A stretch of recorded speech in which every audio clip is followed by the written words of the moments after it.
नमस्कार दोस्तों, कल वीडियो नहीं डाल पाने के कारण मैं आपसे क्षमा प्रार्थी हूं, लेकिन आप सभी मजबूरी को समझते हैं। जिस प्रकार का माहौल है, ऑनलाइन क्लास नहीं चल रहा है, जिस कारण से वीडियो कल नहीं डलवा पाया था। वीडियो बना ही नहीं था तो डला था कहां से, है ना। आपसे आज मिलने आया हूं ऑनलाइन ही कहानी को आगे बढ़ाने के लिए। जहां तक मैंने पढ़ा दिया था मगध पर शासन करने वाले हर्यक वंश के बारे में और उसके शासकों के बारे में बतलाया था। आज मैं आपको बतलाऊंगा शिशुनाग वंश, नंद वंश और मौर्य वंश के बारे में। सिनेमा नंबर 6 में, सिनेमा नंबर 6,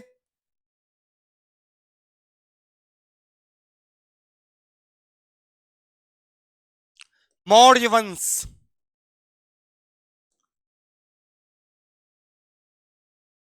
यह है आपको 323 ईसा पूर्व से 184 ईसा पूर्व तक।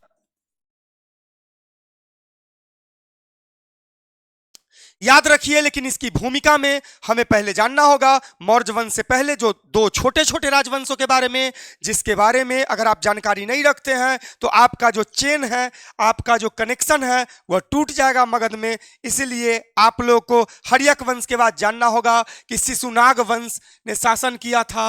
शिशुनाग वंश, और शिशुनाग वंश के बाद नंद वंश ने शासन किया था। इसके बाद नंद वंश ने शासन किया था।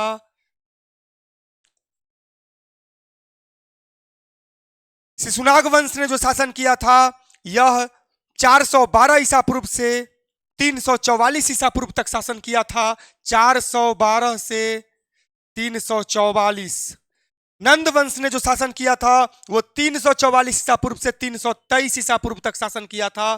344 ईसा पूर्व से 323 ईसा पूर्व तक, और वहां से फिर शुरू हो जाएगा मुख्य रूप से सिनेमा, जिसका नाम है मौर्य साम्राज्य का इतिहास। याद रखिएगा मेरे जिगर के टुकड़ों, आप लोगों को आज मैं वैसी वैसी रोचक कहानियां सुनाऊंगा जिसे सुन के आपके दिल में खलबली मच जाएगी, आपका मन रात भर आनंदित हो जाएगा। इसी में आएगा सम्राट अशोक का इतिहास मौर्य साम्राज्य में, और यहाँ पे कलिंग के महान राजा पद्मनाभन और सम्राट अशोक की लड़ाई का वर्णन है।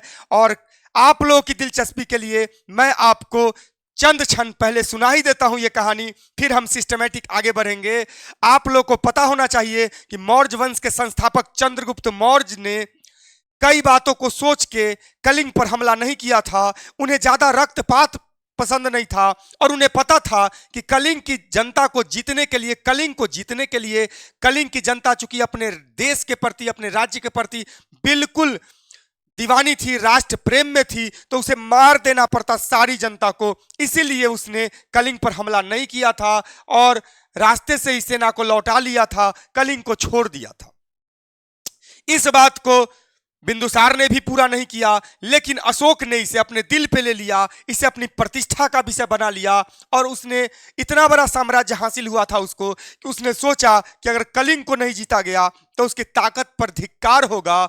और उसने अपने पूर्वजों को यह समझा कि लगता है ओकरा दम नहीं था, एहेला कलिंग पर हमला नहीं किया था, लेकिन हमारा पास दम है, हम हमला करके दिखलाएंगे। और 261 ईसा पूर्व में कलिंग युद्ध हुआ था, आप लोग को पता होगा। कलिंग युद्ध लड़ने से पहले सम्राट अशोक ने एक संवाद भेजा था कलिंग के राजा पद्मनाभन को कि सुन लो भाई, तुम मेरी अधीनता स्वीकार कर लो, कलिंग को मैं मौर्य साम्राज्य में मिला लेना चाहता हूं, प्यार से मिल जाने दो, क्योंकि मैं अगर लाठी लठौल पर उतरा तो तुम हमारे सामने नहीं टिकोगे। लेकिन कलिंग के राजा पद्मनाभन ने खुले मन से यह समझौता ठुकरा दिया था कि मैं किसी कीमत में आपकी अधीनता स्वीकार नहीं करूंगा। कलिंग की एक एक जनता मर जाएगी लेकिन आपकी अधीनता को स्वीकार नहीं करेगी। और यह बात सम्राट अशोक के लिए ईगो पर पड़ने वाला बात था। समझ रहे हैं ना ईगो क्या होता है, उस पर पड़ने वाला बात था, और उसने अंततः हमला करने का निर्णय किया और 261 ईसा पूर्व में हमला किया कलिंग के साम्राज्य पे, कलिंग के राज्य पे, जो अभी उड़ीसा है, उस जमाने में वह कलिंग कहा जाता था। जब दोनों की सेना आमने सामने आई, इधर सम्राट अशोक की सेना और उधर कलिंग की सेना, इधर सम्राट अशोक और इधर कलिंग के राजा पद्मनाभन, जब दोनों आमने सामने में आए तो दोनों की नजरें जब मिली तो सम्राट अशोक ने अकड़ते हुए कहा कि अरे तुम्हें पता नहीं है कि तुम मेरे सामने कितना देर टिक पाओगे। कलिंग के राजा ने कहा, पद्मनाभन ने कहा कि जरा सुन लीजिए, इतना आसान मत समझिए हमको जीत लेना। मैं जानता हूं कि आप जीत लेंगे, मैं जानता हूं कलिंग को आप जीत जाएंगे, लेकिन आसानी से नहीं जीतेंगे। और याद रखिए, उसकी सेना में, कलिंग की सेना में कुछ महिलाएं थी जिसने खुलकर विरोध किया सम्राट अशोक को, और उसने कहा कि अगर आपको कलिंग की जनता पर इतने दया है कि आप संहार नहीं करना चाहते हैं तो लौट जाइए, न एक्टिंग मत कीजिए, युद्ध कीजिए, सीधा युद्ध आके कीजिए। आपको हम चुनौती देते हैं हम अपने राजा की तरफ से, पुरुष तो छोड़िए, महिला सैनिक भी आपके सामने मृत्यु तक डट के खड़ी रहेगी। सम्राट अशोक ने क्रोध में आके कह दिया, आक्रमण। आक्रमण शुरू होते ही नदी खून से बह गई, खून से भर गई, जमीन रक्तपात से बिल्कुल भाव विहोर हो गया, पूर्ण रूपेण जमीन रक्त से नहा गई। 1.5 लाख कलिंग की सेना और जनता मारी गई। जब सेना समाप्त हो गई कलिंग की, तो वहां की जनता, वहां की महिलाएं, सबों ने युद्ध भूमि में आना स्वीकार कर लिया और मरना स्वीकार कर लिया। लेकिन सम्राट अशोक को यह दिखला दिया कि तुम जितना आसान समझते हो कलिंग को जीत लेना, हम छोटे जरूर हैं लेकिन इतना आसानी से तुम हमको नहीं जीत सकते हो। और दोनों के बीच जो युद्ध हुआ उसमें मौर्य वंश की भी, सम्राट अशोक की भी लगभग 1 लाख सेना मारी गई। एक समय तो ऐसा लग रहा था कि कहीं ऐसा न हो कि सम्राट अशोक ही युद्ध हार जाए और कलिंग के राजा पद्मनाभन ही न कहीं युद्ध जीत जाए, लेकिन ऐसा नहीं हुआ। क्योंकि कलिंग की सेना उतनी बड़ी नहीं थी जितनी सम्राट अशोक की सेना थी, उसे पूर्वज से ही बहुत बड़ी सेना प्राप्त हुई थी और इस प्रकार जीत अंततः अशोक की ही हुई। लेकिन इतना नरसंहार हुआ था, इतना नरसंहार हुआ था, इतना नरसंहार हुआ था कि अंत में सम्राट अशोक ने जब वो रक्तपात को देखे, जब वो उन महिलाओं को, कलिंग की महिलाओं को करेजा में मुक्का मार मार के सम्राट अशोक को वो श्राप दे रही थी, बद्दुआएं दे रही थी कि हमारे पति, हमारे बेटों की मृत्यु का कारण यही अशोकवा है, तो सम्राट अशोक को खुद पे ग्लानि हुई और उसे जब अहंकार जब उसका टूटा तो उसने इस रक्तपात से भाव विहोर होकर ही कसम खा ली थी कि अब मैं शस्त्र नहीं उठाऊंगा, धर्म और प्यार की बात करूंगा। तो चलिए, ये तो कहानी है,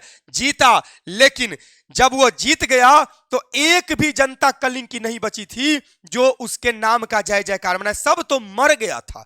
महिलाएं कुछ बची थी जो उसको बद्दुआ दे रही थी और बच्चे थे जो रो रहे थे अनाथ होकर। तो ये था कलिंग युद्ध। याद रखिए, इस कलिंग युद्ध को तो मैंने बीच में हिला दिया है आपकी रोचकता के लिए, लेकिन हम चलते हैं फिर से अपने सिनेमा में मौर्य वंश का इतिहास, मौर्य साम्राज्य का इतिहास। सबसे पहले मगध पर हर्यक वंश के बाद शिशुनाग वंश का शासन प्रारंभ हुआ, जो 412 ईसा पूर्व से 344 ईसा पूर्व तक जाता है। याद रखिए, शिशुनाग वंश के पहले शासक का नाम खुद शिशुनाग ही था। इसके बाद इनके बेटे कालाशोक या काकवर्ण ने शासन किया।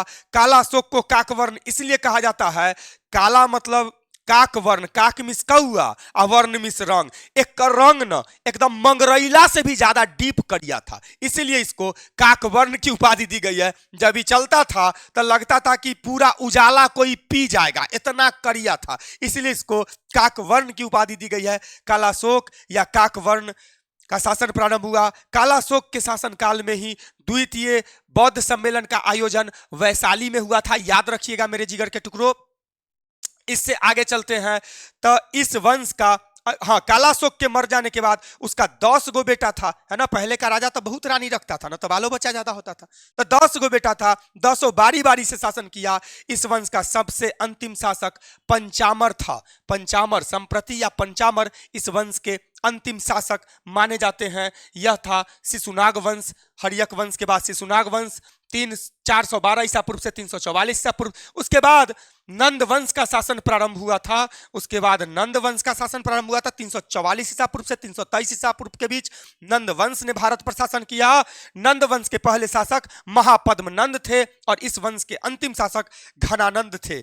आप लोगों को मैंने पहले ही बतला दिया है कि इस राजवंश से उस काल के दुनिया के सबसे महान गुरु चाणक्य या कौटिल्य या विष्णुगुप्त का झगड़ा चलता था और उन्होंने कसम खा रखी थी कि मैं जब तक इस वंश का सर्वनाश नहीं कर दूंगा तब तक चैन से नहीं बैठूंगा। और इस कारण ही उन्होंने एक बच्चा को गोद लिया और उसे तैयार करके नंद वंश के खिलाफ उसको सारी शिक्षाएं दी, सामा दामा दंड भेद सब शिक्षा देने के बाद जब वो बच्चा बहुत मजबूत हो गया, बाद में जब युवा हो गया, बाद में जब बहुत शक्तिशाली हो गया, तो उसी बच्चा ने घनानंद को मार के और नंद वंश का अंत किया भारत में और मौर्य वंश की स्थापना की। वह बच्चा कोई और नहीं बल्कि चंद्रगुप्त मौर्य के नाम से भारतवर्ष में प्रसिद्ध हुए। याद रखिए, यहां से शुरू होता है मौर्य वंश का सिनेमा, मौर्य वंश का इतिहास, जो 323 ईसा पूर्व से 184 ईसा पूर्व तक जाता है। इस वंश के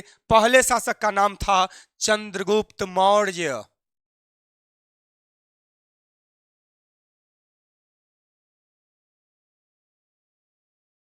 इन्होंने 323 ईसा पूर्व से 298 ईसा पूर्व तक शासन किया।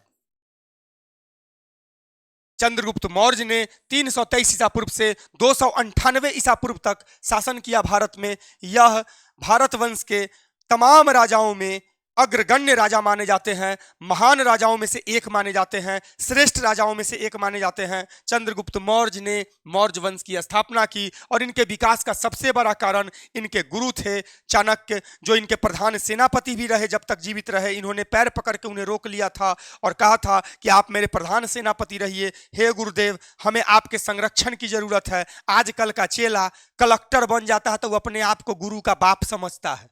आजकल का चेला मामूली एगो दरोगा बन जाता है ना, तो वो चाहता है कि हमारे गुरुदेव हमरे सैल्यूट करे, है ना। लेकिन उस जमाने में देखिए, पूरे भारत पर शासन करने वाले चंद्रगुप्त मौर्य ने भी अपने गुरु का इतना सम्मान किया कि उन्होंने कहा कि गुरुदेव, आपका शरण मुझ में अहंकार आ जाएगा, आप जाइएगा तो हम अहंकारी हो जाएंगे, अहंकारी होकर छत बिछत कर लेंगे हम अपनी शक्ति को। इसलिए आप अपने शरण को हमारे पास रहने दीजिए, अपने चरण में हमको शरण दे दीजिए हे गुरुदेव, और एक पद ले लीजिए, प्रधानमंत्री का पद, और आप रहिए। जब तक चाणक्य ने अपनी जिंदगी जी तब तक वो चंद्रगुप्त मौर्य पर आशीर्वाद बनाए रखे, और यही कारण है कि चंद्रगुप्त मौर्य को उन्होंने बहुत जगह गलती करने से रोका और इसीलिए चंद्रगुप्त मौर्य का साम्राज्य पूरे भारतवर्ष में सबसे प्रसिद्ध हो गया, सबसे बड़ा हो गया। चंद्रगुप्त मौर्य ने शासन संभालते ही 323 ईसा पूर्व से जब उसने शासन संभाला, अपने घोड़े के बूट के तले पूरे भारतवर्ष को रौंद कर रख दिया। चारों ओर भारत के चारों दिशाओं में उसने हमला किया और बड़े बड़े राजाओं के छक्के छुड़ा दिए। चंद्रगुप्त मौर्य के बारे में जानकारी हमें मुख्य रूप से दो स्रोतों से प्राप्त होती है।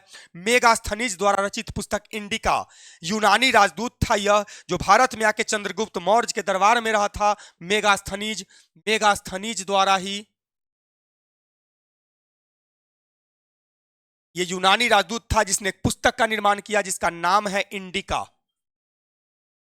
इस पुस्तक से हमें मौर्य वंश और चंद्रगुप्त मौर्य वंश के बहुत सारी बातों की जानकारी मिलती है, उसकी शासन पद्धति की जानकारी मिलती है, इस काल के लोगों के जीवन के बारे में जानकारी मिलती है। चूंकि कई वर्षों तक मेगास्थनीज रहा था इनके दरबार में, इसीलिए मेगास्थनीज ने बहुत अच्छा से देखा था मौर्य प्रशासन को, और मौर्य प्रशासन के बारे में उसने बहुत कुछ लिख रखा है। दूसरा जो महत्वपूर्ण स्रोत है जिससे चंद्रगुप्त मौर्य और मौर्य वंश के बारे में जानकारी मिलती है, वह है उनके महान गुरु चाणक्य द्वारा रचित पुस्तक अर्थशास्त्र।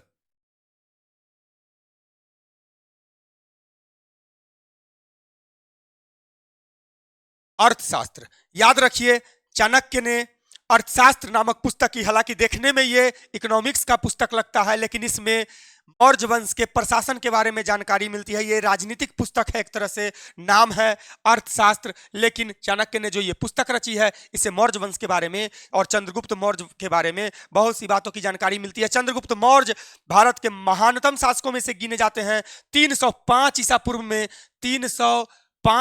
पूर्व में इसने पश्चिमोत्तर भारत प्रशासन कर रहे सिकंदर महान के महान सेनापति सेल्यूकस निकेटर को हराकर यहां से भगा दिया था। याद रखिए, जिस समय सिकंदर ने भारत पर 326 ईसा पूर्व में हमला किया था तो उसका युद्ध हुआ था पोरस से, पंजाब के शासक पोरस से। इस दोनों का भी बड़ा ही प्यारा एक युद्ध मिलाप है। जब पोरस हार गया था तो पोरस का हाथ बंधवा के और उसको सिकंदर ने अपने दरबार में लाने का आदेश दिया था। सिकंदर ऊंचे सिंहासन पे बैठा हुआ था और पोरस शान से सीना तान के खड़ा था। सिकंदर ने अपने दरबार में अपने सिंहासन से कहा, बोलो तुम्हारे साथ क्या किया जाए। पोरस ने भी सीना टाइट करके कहा, सीना तान के कहा कि अरे मेरे साथ क्या तुम व्यवहार करोगे, वही व्यवहार करो जो एक राजा दूसरे राजा के साथ करता है। यह सुनकर सिकंदर आश्चर्यचकित हो गया था और उसने फौरन अपने सेनापति को और सेना को आदेश दिया, इसका हाथ का बंधन खोल दिया जाए।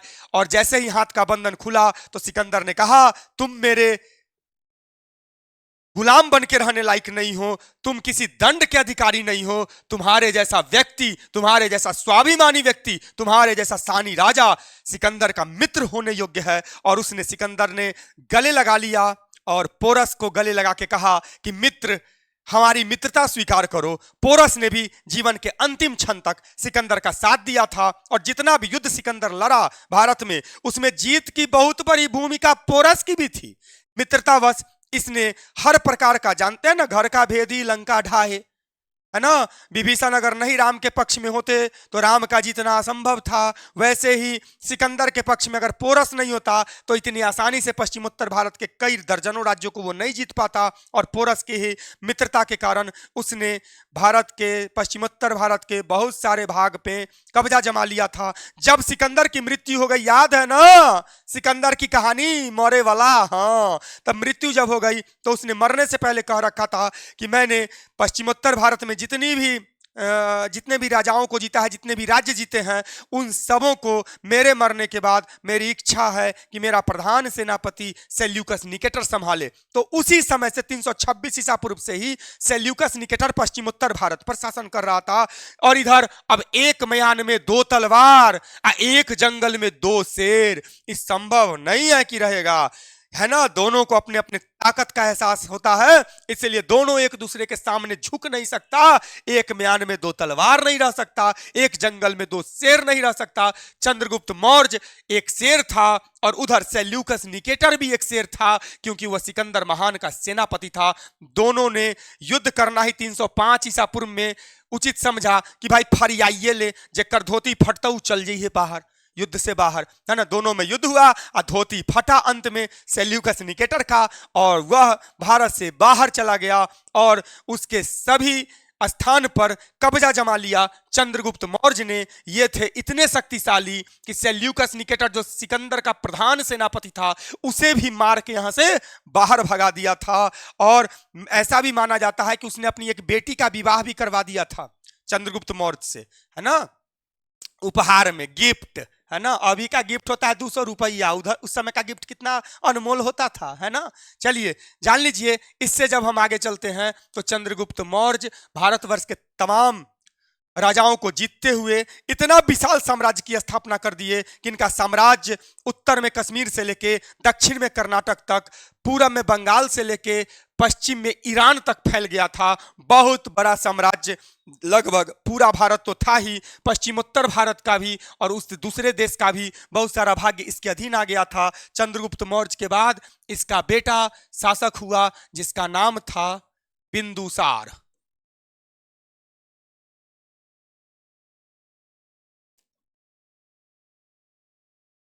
298 ईसा पूर्व से 273 ईसा पूर्व। याद रखना चेला सब, बिंबिसार और बिंदुसार में तुम फेंटा नहीं जाना। बिंबिसार और बिंदुसार दोनों अलग अलग है। बिंबी या बिंदु, बिंबी बिंदु। बिंबिसार मगध का पहला शासक था, हर्यक वंश का संस्थापक था। अब बिंदु, बिंदु जो था यह आपको मौर्य वंश का दूसरा शासक था, है ना। याद रखिएगा बिंबिसार और बिंदुसार, सदा याद रखिएगा। यह बहुत ही महत्वपूर्ण नाम है बिंदु। इस नाम से मुझे बहुत लगाव है, जुड़ाव है। इस नाम की मेरी एक बहुत ही मुझे मानने वाली एक महिला थी और अभी भी है। उसने मुझे बहुत माना अपने जीवन में और मैं उसको धन्यवाद देता हूं भारत के इस मंच से कि उसने बड़े बुरे वक्त में हमारा बहुत साथ दिया था और मेरी बड़ी सेवा की थी। या इसको गलत अर्थ में आप लोग नहीं लीजिएगा, सब चीज प्रेमिका और प्रेमी नहीं होता है, बहुत सारी चीजें भावनाओं से जुड़ी होती हैं, है ना। भावनाओं से जुड़ी हुई चीजें सबसे ऊपर होती है। इससे आगे चलते हैं।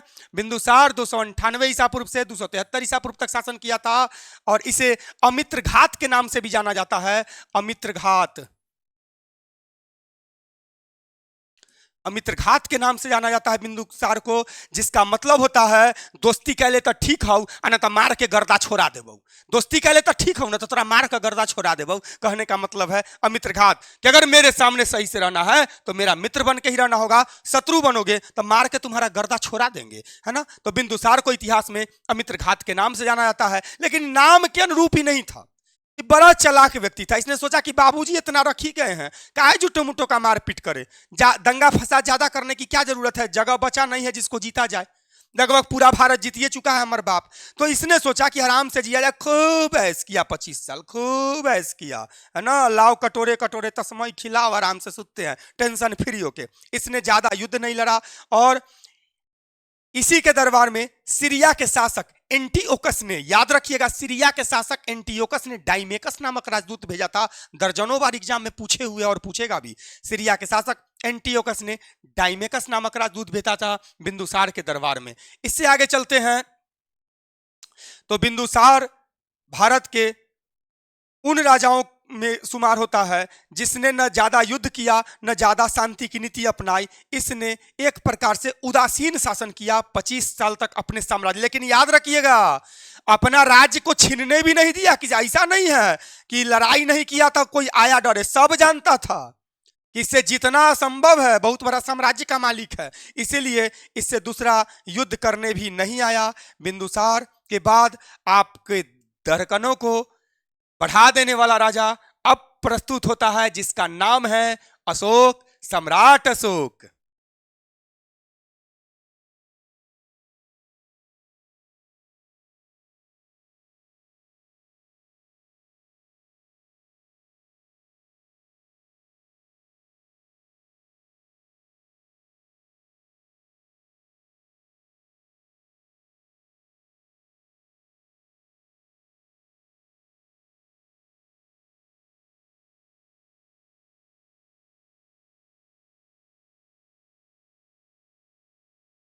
दो सौ तिहत्तर ईसा पूर्व से 232 ईसा पूर्व तक शासन किया था सम्राट अशोक ने।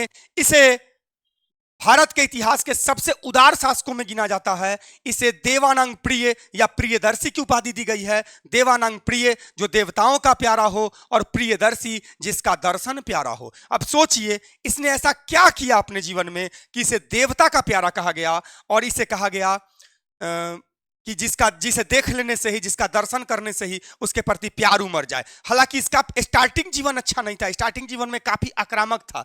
यह व्यक्ति एक बात के लिए सदा ही अपने पूर्वजों को कोसा करता था। मन में इसके मलाल था कि पता नहीं हमर दादा, हमर पप्पा कलिंगवा के काहे छोड़ दिए हैं, कलिंग को क्यों छोड़े, सुदूर दक्षिणी भारत के कुछ राज्यों को क्यों छोड़ दिए, के बाद में वो चूड़ी पहन के एक तरह से बैठ गए, क्या काहे युद्ध नहीं किए, काहे कलिंग को नहीं जीते। यह बात इसके दिमाग में राजा बनते ही हमेशा कौंधता रहता था, लेकिन यह नहीं समझता था कि इसका कुछ और कारण था। इसके दादा और इसके पिताजी अर्थात चंद्रगुप्त मौर्य और बिंदुसार जानते थे कि कलिंग की जनता अपने राष्ट्र से, अपने राज्य से इतना प्यार करती है कि एक एक जनता के मार देने के बाद ही कलिंग पर विजय प्राप्त की जा सकती है। तो ये लाभकारी बात नहीं है। जब जनता ही नहीं रहेगी तो कौन जय जयकार मनाएगा। और इस प्रकार इतना बड़ा अपजस नहीं लेना चाहते थे ये लोग, चंद्रगुप्त मौर्य और वो भी जीत सकते थे कलिंग को, लेकिन उतना बड़ा अपजस नहीं लेना चाहते थे। लेकिन सम्राट अशोक ने इसे ईगो का विषय बनाया और वो चल पड़ा कलिंग की ओर। कलिंग के राजा पद्मनाभन से उसने युद्ध किया, युद्ध भूमि में उसे हराया, मार दिया। याद रखिए, कलिंग कि जनता इतनी मारी गई कि सेना की संख्या से ज्यादा उसकी जनता मारी गई। कितना प्यार रहा होगा अपने राज्य के प्रति, अपने मन में, उनके मन में, उस जनता के मन में, ये आप समझ ही सकते हैं। और इस प्रकार कलिंग युद्ध जो हुआ था, इसकी 3 घटना ज्यादा महत्वपूर्ण है अशोक के शासनकाल की, जिसमें से पहली घटना है कलिंग युद्ध 261 ईसा पूर्व। अशोक का धम्म,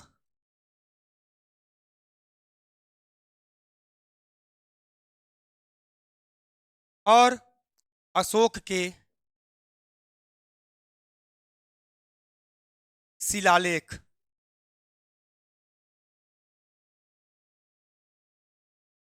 ये तीन बातें अशोक के शासन, वैसे तो सारी बातें इसके शासन काल की बहुत इंपॉर्टेंट है, तो वो आप असाइनमेंट से मेरे पीडीएफ से पढ़िएगा, लेकिन ये तीन बातें तो इसका डिस्क्रिप्शन जरूरी है, वर्णन जरूरी है। कलिंग युद्ध जिसके बारे में अभी मैंने जानकारी दी कि पद्मनाभन जो कलिंग के उस समय के तत्कालीन राजा थे उससे युद्ध हुआ था अशोक का, और इस युद्ध में भयंकर रक्तपात के बाद 1.5 लाख सेना कलिंग की मारी गई थी, 1 लाख सेना मौर्य वंश यानी अशोक की मारी गई थी। और इस प्रकार अंततः अशोक ने अपने जिद को पूरा करते हुए कलिंग पर कब्जा कर ही लिया था, लेकिन भयंकर नरसंहार के कारण उसके दिल में बहुत ही मलाल रह गया कि मैंने शायद ये गलत कदम उठा लिया, और कसम खा ली कि अब आगे से युद्ध नहीं करूंगा। हालांकि ये उसका बहुत गलत निर्णय था, क्योंकि बहुत सारे ऐसे राज्य के राजा थे जो ताक में थे कि हम मौर्य साम्राज्य जब कमजोर होगा तो उस पर हमला करेंगे। विदेशी आक्रमणकारी भी ऐसे ताक में थे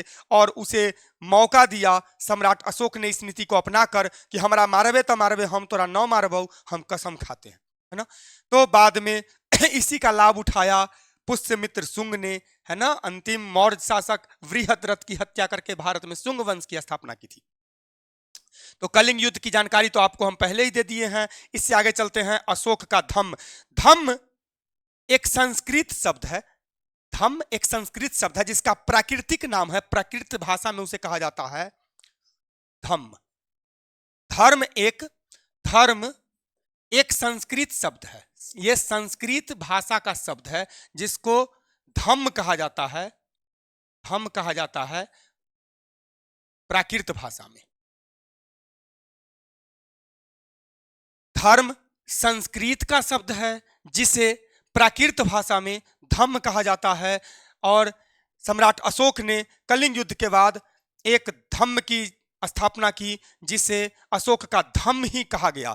यह पहले बौद्ध धर्म से प्रभावित हुआ था सम्राट अशोक, लेकिन बाद में इसने महसूस की कि सारी बातें सभी धर्मों की सारी बातें सही नहीं है, सभी धर्मों की सारी बातें गलत नहीं है। इसने महसूस किया कि सभी धर्मों की कुछ बातें किसी धर्म की ज्यादा अच्छी है, कुछ बातें किसी धर्म की अच्छी है। तो इसने विभिन्न धर्माचार्यों से ज्ञान प्राप्त किया और सब धर्म की अच्छी अच्छी बातों को मिलाकर अपने नाम से एक धर्म की स्थापना की जिसे अशोक के धम्म के नाम से जाना जाता है, यानी अशोक का धर्म। याद रखिए, इस धर्म के प्रचार के लिए इसने विभिन्न प्रकार के अधिकारी नियुक्त किए, एक विशिष्ट अधिकारी वर्ग नियुक्त किए जिसे धम्म महामात्र के नाम से जाना जाता है। धम्म मिस धर्म, महामात्र मिस अधिकारी, वैसे अधिकारी जिनका काम था धम्म का प्रचार करना। याद रखिए, मौर्य वंश के पतन का ये भी एगो कारण था, क्योंकि सैलरी उठा के सब जाके नेव ने अपना घूमता था, पीपल के जो अपना उल्टल रहता था, सैलरी उठाता था, कहता था कि हम प्रचार कर रहे हैं। इससे अशोक का जो राजकोष था वो भी बाद में खाली हुआ था। यह भी मौर्य वंश के पतन का एक कारण माना जाता है, महत्वपूर्ण कारण।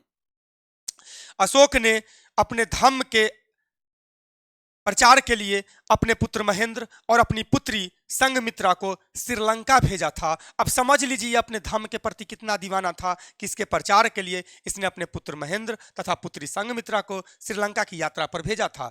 अशोक के शिलालेख, ये सबसे महत्वपूर्ण बात है। अशोक के शिलालेख याद रखिए, शिला मिस पत्थर, लेख मिस उस पर उकेरा गया बात, उस पर उकेरे गए लेखे।